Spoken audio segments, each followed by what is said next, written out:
সংকটে দেশের পাশে না দাঁড়িয়ে ডক্টর মোহাম্মদ ইউনূস সহিংস পরিস্থিতিতে বিদেশি রাষ্ট্রের হস্তক্ষেপ কামনা করেছে। এটি রাষ্ট্রদ্রোহী অপরাধ এবং এতে দেশের ভাবমূর্তি নষ্ট হয়েছে বলে মন্তব্য করলেন পররাষ্ট্রমন্ত্রী ডক্টর হাসান মাহমুদ।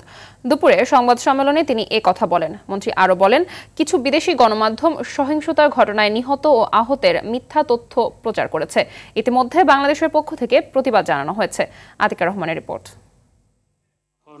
এই প্রশ্নগুলো এসেছিল, এই বিষয়গুলো পররাষ্ট্র মন্ত্রণালয় দেশে চলমান পরিস্থিতি নিয়ে সংবাদ সম্মেলন করলেন পররাষ্ট্রমন্ত্রী ডক্টর হাসান মাহমুদ। এ সময় তিনি বলেন, ডক্টর মোহাম্মদ ইউনূস বাংলাদেশের পরিস্থিতি ভুলভাবে ব্যাখ্যা করে বিবৃতি দিয়েছেন। অন্য দেশের হস্তক্ষেপ কামনা করা এটি রাষ্ট্রদ্রোহী অপরাধ। আমাদের দেশের আভ্যন্তরীণ ইস্যুতে বিদেশিদেরকে তিনি আহ্বান জানিয়েছেন হস্তক্ষেপ করার জন্য।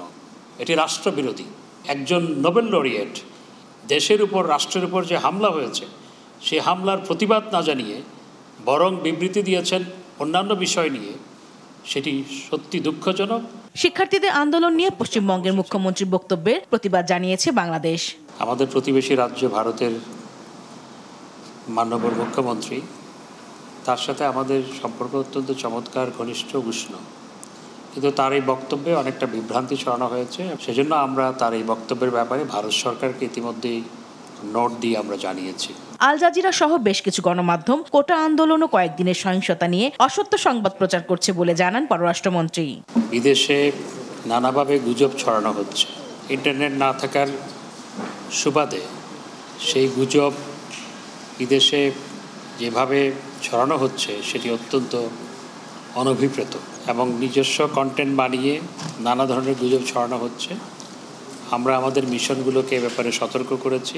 আমরা ইতিমধ্যেই কাতারে যে আমাদের অ্যাম্বাসেডর আছে তাকে দায়িত্ব দিয়েছি আল জাজিরা কর্তৃপক্ষের সাথে কথা বলার জন্য। আল জাজিরার জন্য যে সংবাদগুলো এখান থেকে লোকাল অফিস দিচ্ছে, this are many are false, fabricated এবং ডিস্টর্টেড। মন্ত্রী এ সময় জানান, ঢাকায় যেসব গুরুত্বপূর্ণ স্থাপনায় হামলা হয়েছে সেসব ক্ষতিগ্রস্ত স্থান বুধবার পরিদর্শন করবেন বিভিন্ন দেশের রাষ্ট্রদূত। আতিকা রহমান, RTV, ঢাকা।